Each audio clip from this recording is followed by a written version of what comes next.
স্বাগতম জটিল সংখ্যার লেকচার 3 এ।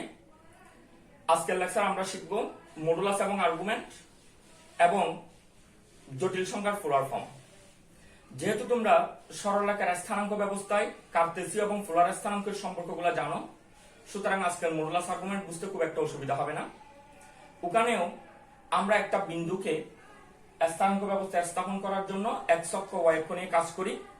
আর জটিল সংখ্যার ক্ষেত্রে যেটা আমাদের আর্গা চিত্র, এই আর্গা চিত্রটা অনেকটা এক্স অক্ষকে বাস্তব অক্ষ আর ওয়াই অক্ষকে কাল্পনিক অংশ বিবেচনা করেই একটা জটিল সংখ্যাকে জ্যামিতিক একটা ফরম্যাটে স্থাপন করে ওখান থেকে জটিল সংখ্যার মানটা হচ্ছে মডুলাস এবং জটিল সংখ্যাটা যত ডিগ্রি অ্যাঙ্গেলে অবস্থান করতেছে ওটা হচ্ছে আর্গুমেন্ট।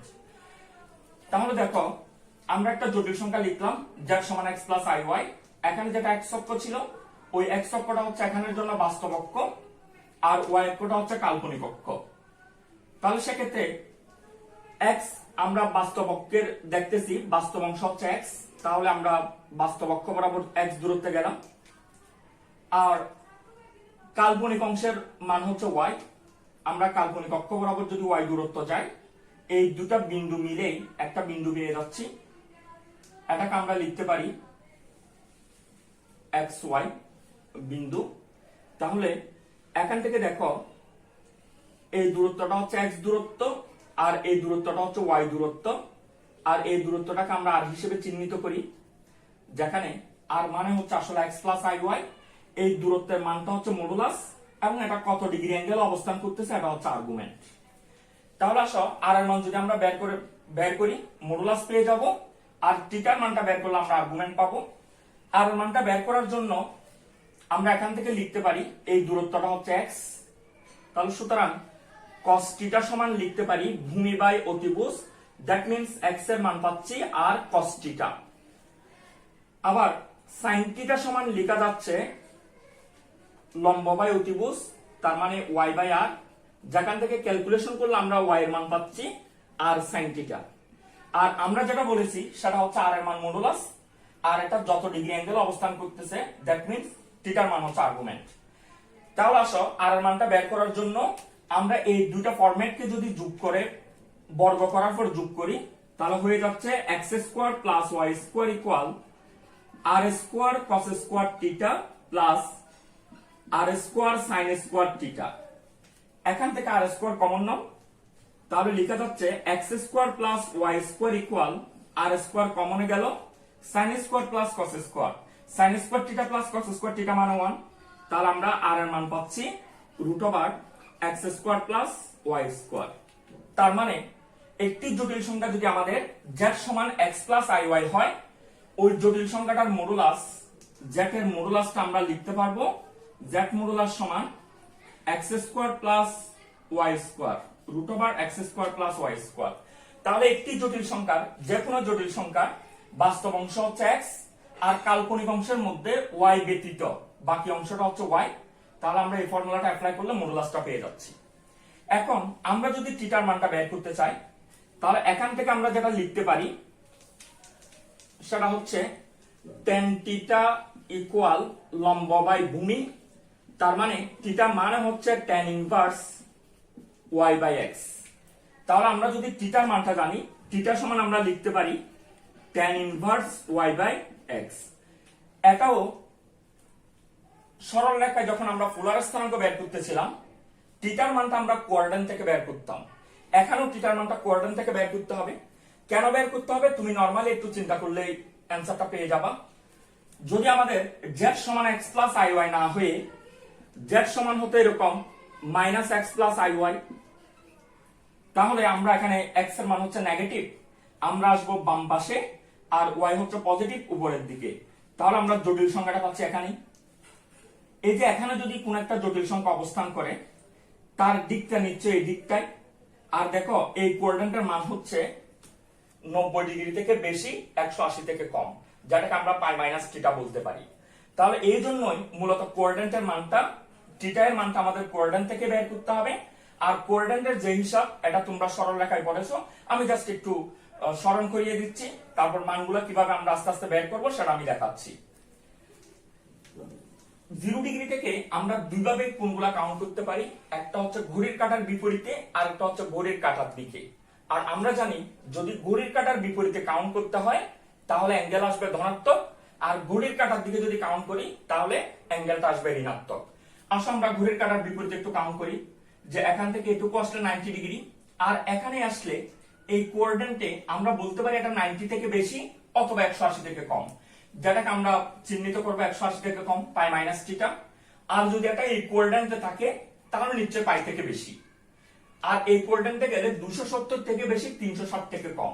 আমরা সব সময় এক্স অক্ষের সাপেক্ষে কাউন্ট করব, এই কোঅর্ডিনেটকে বলবো পাই থেকে কম, এখানে বলবো পাই থেকে বেশি, এখানে বলবো টুয়াইস পাই থেকে কম। তাহলে কোনটার জন্য আমরা আসলে কোন হিসাবটা পাচ্ছি একটু খেয়াল করো। যদি জটিল সংখ্যাটা আমাদের এমন হয় যে z সমান x প্লাস iy, তাহলে আমরা এখানে দেখতেছি z x এর মানও পজিটিভ, y মানও পজিটিভ। তাহলে এই কোঅর্ডিনেটের হিসাব, যেখানে আমরা থিটাটা কাউন্ট করব, থিটা সমান tan inverse y by x। যদি জটিল সংখ্যাটা হয় আমাদের এখানে z সমান মাইনাস x প্লাস iy, তাহলে আমরা বুঝে গেলাম এখানে x নেগেটিভ y পজিটিভ। তাহলে আমরা কাউন্ট করব এখানে, এখানে যদি কাউন্ট করি আর্গুমেন্ট বের করার সিস্টেমটা তাহলে কি হয়ে যাচ্ছে, আর্গুমেন্টের সিস্টেমটা হয়ে যাচ্ছে থিটা সমান পাই মাইনাস, আর নরমালি এখানে যে থিটার হিসাবটা দেখিয়েছিলাম আমরা, থিটা মানে tan inverse y by x, তাহলে বলবো pi minus tan inverse y by x। এখানে আমরা মডুলাস দিলাম, এর কারণটা হচ্ছে দেখো মাইনাস এবং প্লাসের জন্য আমরা এই চতুর্ভাগে এসেছি, আমরা এখানেও আসি নাই, এখানেও আসি নাই, এখানেও থাকি নাই, আসলাম এই চতুর্ভাগে কেন, ওই মাইনাস প্লাসের জন্য। তাহলে আমার মাইনাস প্লাসের, এখানে মাইনাস প্লাসের কাজটা শেষ, আমরা এই মাইনাস প্লাসের জন্যই লিখেছি পাই মাইনাস, তাহলে এখানে শুধুমাত্র মানটা নিতে হবে আর মাইনাস প্লাসের কোনো কাজ নাই। এখন যদি ব্যাপারটা এমন হতো যে z সমান মনে করো minus x minus i y, তাহলে আমরা নিশ্চয় বলতে পারি এখানে x নেগেটিভ y ও নেগেটিভ, তাহলে নিশ্চয়ই কোঅর্ডিনেটে দুটাই নেগেটিভ। তাহলে এখানের জন্য যে থিটার হিসাব, দ্যাট মিন্স আর্গুমেন্টের হিসাব, আর্গুমেন্টটা আসবে থিটা সমান, এখানের হিসাবটা হচ্ছে পাই প্লাস, তাহলে pi plus tan inverse y by x। এখানে y এর মান মাইনাস y, x এর মান মাইনাস x, কিন্তু আমরা মডুলাসের কারণে বলতে পারি দুটোই আসবে পজিটিভ। তাহলে একটা ব্যাপার খুব সহজ অনুমেয়, এখানে যে অ্যাঙ্গেলটা পাচ্ছি সে অ্যাঙ্গেলটা হচ্ছে আমাদের 180 থেকে বড়, আবার এখানে যে অ্যাঙ্গেল সেটাও 180 থেকে বড়, এমনকি এটা 270 থেকে বড় কিন্তু টুয়াইস পাই থেকে কম। এই যে আর্গুমেন্ট, এগুলো হচ্ছে সাধারণ আর্গুমেন্ট। আর যখন আমরা আর্গুমেন্টটাকে কাউন্ট করব শুধুমাত্র মাইনাস পাই থেকে বড়, পাই এর সমান বা পাই থেকে ছোট, দ্যাট মিন্স যখন আমাদের রেঞ্জ থাকবে মাইনাস পাই থেকে থিটাটা বড় কিন্তু পাই এর সমান বা পাই থেকে ছোট, তাহলে যে আর্গুমেন্ট আসতেছে এই আর্গুমেন্টটাকে বলা হবে মুখ্য আর্গুমেন্ট। মুখ্য আর্গুমেন্ট, এটা খেয়াল রাখতে হবে। সাধারণ আর্গুমেন্ট আমাদের যে কোনো রেঞ্জে হইতে পারে, আর মাইনাস পাই থেকে বড়, পাই এর ইকুয়াল বা পাই এর সমান যে রেঞ্জ আর্গুমেন্ট পাবে এটা হচ্ছে মুখ্য আর্গুমেন্ট। নরমালি যদি আর্গুমেন্ট বের করতে হয় তাহলে আমাদের মুখ্য আর্গুমেন্টের কথাই বলা হবে, সাধারণ আর্গুমেন্ট হলে ধরে দেওয়া থাকবে। তাহলে সুতরাং আমরা আসলে জটিল সংখ্যার আর্গুমেন্ট গুলা কিভাবে বের করব, সাধারণ আর্গুমেন্ট কিভাবে, মুখ্য আর্গুমেন্ট কিভাবে, এটা আমি কয়েকটা এক্সাম্পল দিলে তোমাদের কাছে ক্লিয়ার হবে। এখান থেকে তোমরা যে কথাটা শুধুমাত্র এই আলোচনা থেকে মাথায় রাখবা সেটা হচ্ছে মডুলাস বের করার সিস্টেম হচ্ছে root over X square plus Y square, আর আর্গুমেন্টের জন্য থিটা এর ভ্যালু হচ্ছে tan inverse y by x। তবে থিটা এর ভ্যালুটা অবশ্যই কোঅর্ডিনেট থেকে কাউন্ট করতে হবে। দেখো কয়েকটি एग्जांपल, z সমান -1 প্লাস রুট ওভার 3i, এই জটিল সংখ্যাটার মডুলাস এবং আর্গুমেন্ট বের করতে হবে। আরেকটা কথা বলে রাখি, মডুলাস এটা হচ্ছে পরম মান, বা যদি বলা হয় জটিল সংখ্যার মান নির্ণয় করো তাও মডুলাস বের করতে হবে। আর্গুমেন্ট এটা মানে হচ্ছে নতি, যদি বলা হয় এই জটিল সংখ্যার নতি বের করো তাহলে আর্গুমেন্ট বের করতে হবে। আচ্ছা আসো এবার z সমান -1 প্লাস রুট 3i, আমরা যদি এই জটিল সংখ্যার মান বা মডুলাসটা বের করি, এখানে x প্লাস i এর সাথে একটু মিলিয়ে নাও, x মান হচ্ছে -1, y মান হচ্ছে রুট ওভার 3, তাহলে আমরা লিখতে পারি root over -1 square plus 3 square, তাহলে ফাইনালি পাচ্ছি 2। আর যদি আর্গুমেন্ট বের করতে চাই তাহলে একটু খেয়াল করো, x এর মান হচ্ছে নেগেটিভ, ওয়াই এর মান হচ্ছে পজিটিভ। তাহলে এই জটিল সংখ্যাটা এই কোয়াড্র্যান্টে এই চতুর্ভাগে অবস্থান করবে। এই চতুর্ভাগের জন্য আমরা আর্গুমেন্ট লিখব, argument of z equal pi minus tan inverse y by x। এখানে y এর মান হচ্ছে √3 মাইনাস x এর মান হচ্ছে -1। মডুলাসের কারণে এখানে থাকবে √3, তাহলে আমরা লিখতে পারি পাই মাইনাস tan ইনভার্স √3 মানে হচ্ছে tan 60 degree pi by 3। That means pi minus pi by 3, যেটাকে লেখা যাচ্ছে twice pi by 3। Twice pi by 3 মান হচ্ছে 120 ডিগ্রি, যেটা এই রেঞ্জে আছে। সুতরাং এটার জন্য আমরা এটাকে মুখ্য আর্গুমেন্টও বলতে পারবো। এখন টুয়াইস পাই বাই 3 এটা অ্যানসার হিসেবে থাকতে পারে। আমরা এই অ্যাঙ্গেলটা কাউন্ট করছি ঘড়ির কাঁটার বিপরীতে। যদি ঘড়ির কাঁটার দিকে আমরা কাউন্ট করতাম তাহলে একটু খেয়াল করলে তোমরা বুঝে যাবা সহজে। মনে করো জটিল সংখ্যাটা 120 ডিগ্রি, 90 প্লাস 30 120 এখানে অবস্থান করতেছে। এটা হচ্ছে ঘড়ির কাঁটার বিপরীতে, যেটা আমরা পেয়ে গেছি। তাহলে ঘড়ির কাঁটার দিকে কাউন্ট করলে অ্যাঙ্গেলটা, তাহলে অ্যাঙ্গেলটা কত হবে? 90 90 180 প্লাস 60, দ্যাট মিন্স 240 ডিগ্রি। তখন আমরা যেহেতু একটা ঘড়ির কাঁটার দিকে কাউন্ট করলে 240 পাচ্ছি, অ্যান্সার বলতে হবে -240। কেন? কারণ কাউন্টটা করছি ঘড়ির কাঁটার দিকে। তাহলে এই হিসাবটা তোমরা কেমনে পাবা দেখো। নরমালি একটা আর্গুমেন্ট বের করছো, এমসিকিউ তে এটাও অ্যান্সার হইতে পারে। মুখ্য আর্গুমেন্ট কত বললে এটা অ্যান্সার, অথবা যদি অপশনে থাকে এরকম -240 সেটাও অ্যান্সার, কারণ এটা ঘড়ির কাঁটার দিকে কাউন্ট করছি। তখন আমাদের যে কাজটা করতে হবে, টোটাল ঘুরে আসলে আমরা 360 ঘুরে আসবো টুয়াইস পাই পর্যন্ত। ঘড়ির কাঁটার বিপরীতে আসলাম আমরা টুয়াইস পাই বাই 3। এই টুয়াইস পাই বাই 3 থেকে তোমরা টুয়াইস পাই থেকে টুয়াইস পাই বাই 3 টা মাইনাস করো, তাহলে পাচ্ছি 5 পাই বাই 3। যেহেতু একটা ঘড়ির কাঁটার দিকে এখানে একটা মাইনাস দিতে হবে। তাহলে খুব সহজ হিসাব, তোমার জন্য বুদ্ধিমানের কাজ হবে। তুমি নরমালি আমরা যেভাবে হিসাবটা করি এভাবে করে ফেলবা, এটাও অ্যান্সার। যদি এটা অপশনে না থাকে তাহলে যে কাজটা করে আসবা, টুয়াইস পাই থেকে যে অ্যাঙ্গেলটা পেয়েছিলাম ওটা মাইনাস করবা, যেটা আসবে এটাকে মাইনাস দিয়ে লিখবা। তাহলে এটাও অ্যান্সার, যেটা আমরা ঘড়ির কাঁটার দিকে কাউন্ট করছি। এখন আমি আরেকটা এক্সাম্পলে যাই। এটা হচ্ছে জটিল সংখ্যার মডুলাস আর্গুমেন্ট।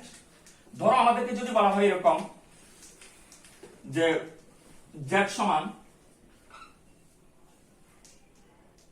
-1 -i, এটার মডুলাস আর্গুমেন্ট। তাহলে এখানে x মান হচ্ছে -1, y মানও -1। এটার আমরা মডুলাস পাচ্ছি √1² প্লাস -1² ইকুয়াল √2। মডুলাস পেয়ে গেলাম। আর্গুমেন্ট যদি বের করতে চাই, এখানে x মান হচ্ছে মাইনাস, y মান হচ্ছে মাইনাস, তাহলে এই কোয়াড্রেন্টে অবস্থান করবে। এখানের জন্য আমাদের হিসাবটা হচ্ছে argument of z equal pi plus theta, theta মানে হচ্ছে tan inverse y by x। তাহলে এখান থেকে আমরা পাচ্ছি পাই প্লাস 1/1 মানে 1, অর্থাৎ 45 ডিগ্রি। তাহলে হচ্ছে 5 পাই বাই 4। এটা হচ্ছে আমাদের অ্যান্সার। যেটা দেখো এই যে মানটা পাচ্ছি এটা কিন্তু এই সীমানায় নাই, এই সীমানায় নাই, মুখ্য আর্গুমেন্টের সীমানায় নাই। সুতরাং এটাকে মুখ্য আর্গুমেন্ট বলা যাবে না। এখানে যদি বলা হতো মুখ্য আর্গুমেন্ট, তাহলে আমরা যে কাজটা করতাম, ঘড়ির কাঁটার বিপরীতে কাউন্ট করলে আমরা অ্যাঙ্গেল পাচ্ছি 5 পাই বাই 4। তাহলে ঘড়ির কাঁটার দিকে যদি কাউন্ট করতাম আমরা অ্যান্সার লিখতে পারি twice pi minus 5 pi by 4, twice pi minus 5 pi by 4। 4 যদি লসাগু নিয়ে নাও তাহলে এটা হচ্ছে 8 পাই, অর্থাৎ 3 পাই বাই 4। এটা হচ্ছে আমরা ঘড়ির কাঁটার দিকে কাউন্ট করলে, তাহলে এখানে একটা মাইনাস দিতে হবে। এই অ্যাঙ্গেলটা এই রেঞ্জের মধ্যে আছে, সুতরাং এখানে মুখ্য আর্গুমেন্ট বললে আমাদের অ্যান্সার বলতে হবে এটা। সিমিলারলি আমাদের যদি বলা হয় শুধুমাত্র এরকম বলা হচ্ছে -i, এটার মডুলাস আর্গুমেন্ট বের করো। তাহলে মডুলাস তোমরা বুঝে গেছো যে মডুলাস মান হবে -1² রুট ইকুয়াল 1। আর্গুমেন্ট যদি বের করতে চাই, আর্গুমেন্ট মানে ছিল এটা কত ডিগ্রি অ্যাঙ্গেল অবস্থান করতেছে। তাহলে এখানে x এর মান হচ্ছে x এর মান হচ্ছে 0, আমরা জটিল সংখ্যা মিলিয়ে নিলে x এর মান 0, y এর মান হচ্ছে -1।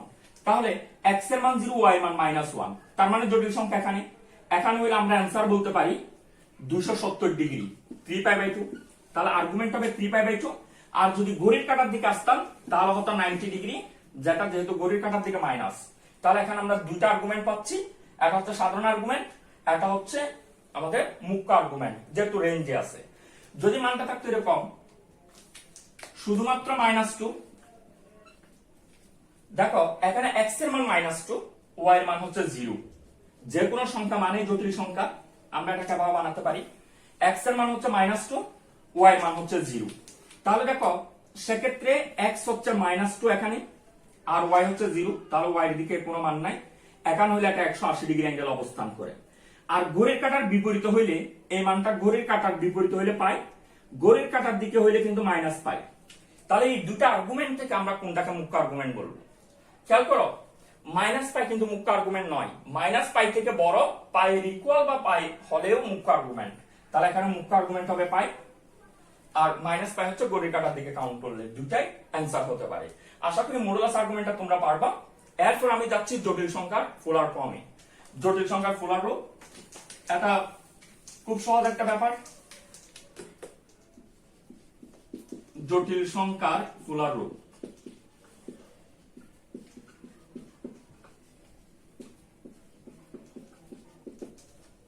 দেখো একটা জটিল সংখ্যা যার সমান যদি বলি আমরা x প্লাস iy, তাহলে একটা ফুলার রূপটা কি হবে?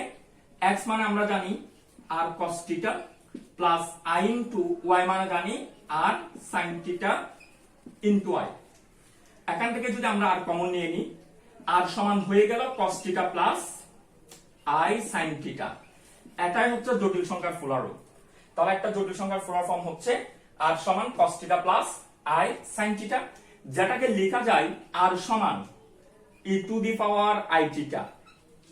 অর্থাৎ জটিল সংখ্যার ফুলার রূপকে লেখা যাবে r সমান e to the power i theta.